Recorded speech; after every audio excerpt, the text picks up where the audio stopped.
e o princípio de Pascal. Então vamos por parte. Aqui o ponto 2.2.1, princípio de Stevin.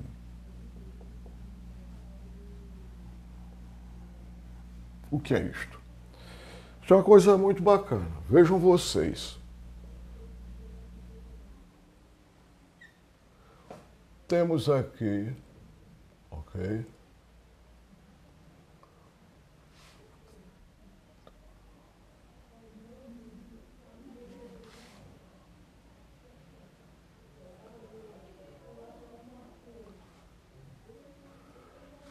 Três modelos de recipiente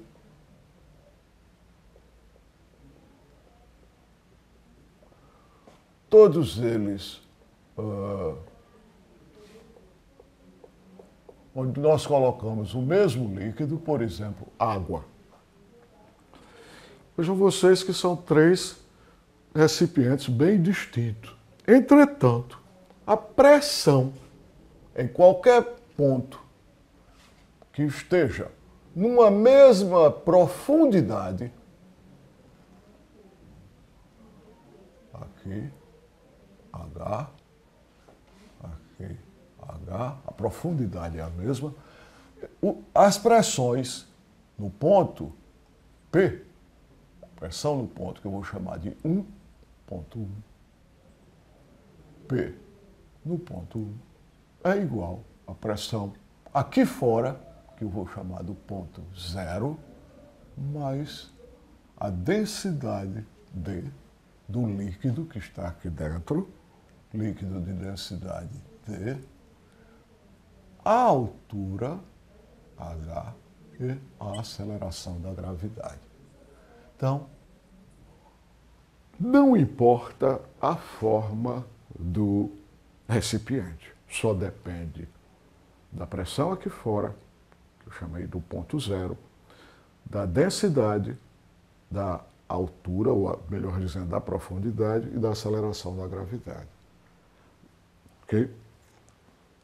Isso nos leva ao seguinte, a uma observação. Ó.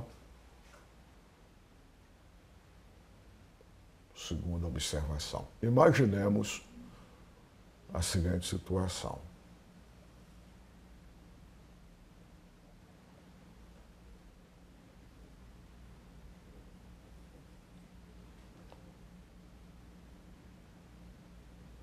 Um sistema de vasos comunicantes, onde nós temos dentro deste vaso dois líquidos.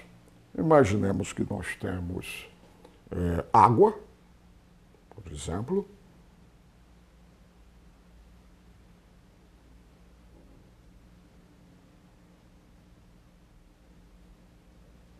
um líquido de densidade que eu vou chamar, para ficar de acordo com a notação que estamos usando, D2, e um outro líquido de densidade D1. Em relação a esse nível de separação desses dois líquidos, são líquidos immiscíveis, primeira coisa. Então, isso aqui, por exemplo, seria óleo e água. Óleo e água.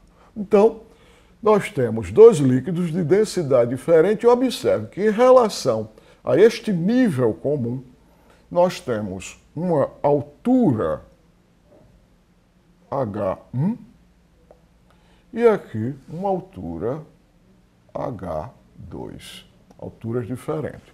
Densidades diferentes, alturas diferentes. Entretanto, tá? Pelo que foi dito anteriormente, neste ponto, a pressão aqui é igual à pressão. Nos dois pontos. O que leva ao seguinte, que a pressão em 1 é igual à pressão aqui fora, que é P0, pressão atmosférica, mais D1G H1. E a pressão aqui, P2, também é igual a P0 mais D2 GH2.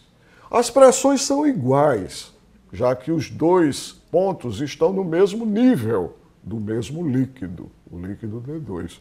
Portanto, P1 é igual a P2. Portanto, P0 mais P0 mais D1 GH1 é igual a P0 mais D2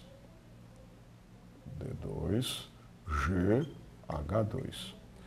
P0 com P0 nós simplificamos, G é um fator comum, então simplificamos também e chegamos à conclusão que D1 H1 é igual a D2 H2, ou D1 sobre D2 será igual a H2 sobre H1. Vejam vocês que as alturas mantêm uma relação, essa altura aqui, essa relação, inversamente proporcional às densidades. Ou seja, quanto menor a densidade, maior a altura. O óleo tem densidade menor do que a água. Muito bom. E um outro princípio extremamente importante no estudo dos fluidos é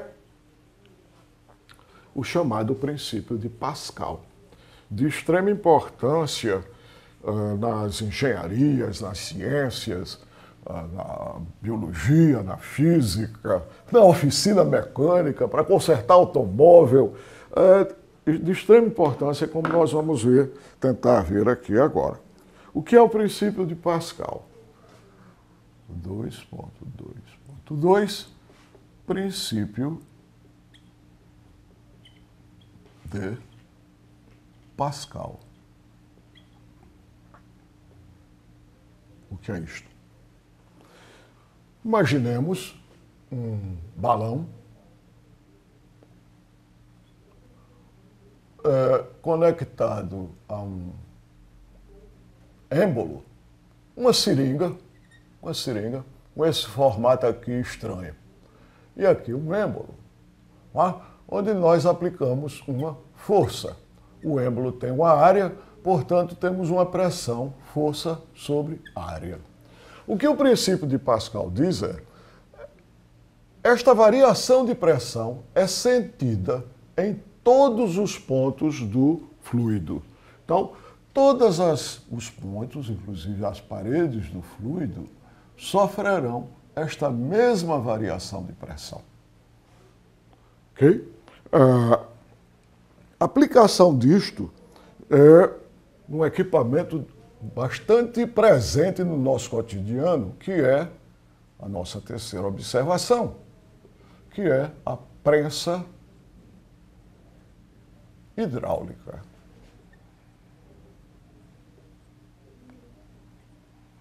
Prensa hidráulica. Freio hidráulico.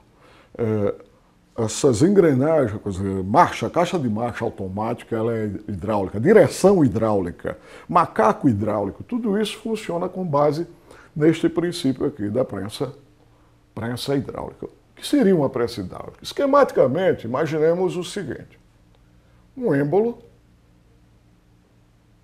ok? Onde um outro êmbolo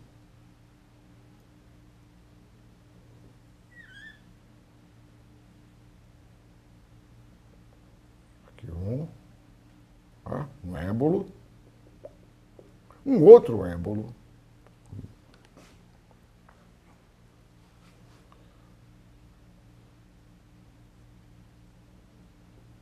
ok? Região 1, região 2. Aqui nós aplicamos uma força, F1, em uma área A1, e esse êmbolo sofreu um deslocamento de altura, estava inicialmente aqui, que eu vou chamar de H1. Este outro é na região 2, ele, por conta da transmissão do princípio de Pascal, temos uma pressão na região 1, P1, que é igual a F1 sobre A1. Ou uma variação de pressão por conta da força que eu apliquei, o que está sendo aplicada. Na região 2, por decorrência da transmissão integral da pressão que o fluido aqui dentro está sofrendo, tá? O fluido aqui dentro está sofrendo, nós temos na região 2 uma força F2, uma área A2, e houve um deslocamento de, H2. O que é que nosso princípio de Pascal nos diz? Nos diz que a variação de pressão é sentida em todo o fluido. Portanto, aqui na região 2, nós temos uma variação de pressão ΔP2 que é igual a F2 sobre A2. Entretanto, a variação de pressão na região 1 é igual à variação de pressão na região 2, pelo princípio de Pascal. A decorrência disso aí é o que nós chamamos da equação da prensa hidráulica, ou equação do macaco hidráulico, ou simplesmente esta relação entre a força que você aplica e, digamos assim, a força que é aplicada sobre um objeto que esteja nessa outra plataforma, como nós vamos ver agora. Como a variação da pressão, tanto num ponto como no outro, a variação é a mesma, ou as variações são as mesmas, nós temos como decorrência que F1 sobre A1 é igual a F2 sobre A2. Ou F2 igual a A2 sobre A1 vezes F1. Exemplo de utilização disto aqui. Exemplo. F2 igual. Vamos supor que A1 seja 1 centímetro quadrado. 1 centímetro quadrado é uma pastilhazinha desse tamanho. Aliás, isso é maior do que 1 centímetro quadrado. E vamos supor que A2 seja 100 centímetros quadrados. 100 centímetros quadrados é mais ou menos o tamanho de um azulejo. O azulejo até um pouco mais. Um azulejo, em geral, tem 15 por 15 ou 12 por 12. Um azulejo, aí, menos de um palmo, 10 centímetros por um lado, 10 centímetros por outro, então aqui 100 centímetros quadrados. Então nós temos aqui 1 centímetro quadrado e aqui nós temos 100 centímetros quadrados. E vamos aplicar aqui uma força da ordem de 1 newton. Ou, se você preferir, 10 newtons, que é mais ou menos o peso de 1 quilo de açúcar. Então, vou colocar aqui em cima 1 quilo de açúcar. Bom, a partir desses dados, nós chegamos à conclusão que F2 será igual a 2, 100, dividido por A1, 1, vezes 10, F1. Isto é igual a 1000 newtons. Ou seja, 100 sacos de açúcar. Então, colocando um saco de açúcar aqui, eu sou capaz de equilibrar e elevar 100 sacos de açúcar. Daí você vê a utilização muito forte deste sistema. Agora, é importante verificar o seguinte, que ao comprimir isto aqui, nós fazemos uma variação de volume. E aqui também ocorre uma variação de volume. O que é que vai acontecer? O volume do líquido é o mesmo. Entretanto, como a área aqui é menor, essa distância é maior. Aqui a área é maior, a distância é menor. E a relação é a mesma.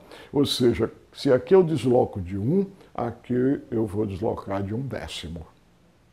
É só vocês fazerem esta conta, que é de extrema importância.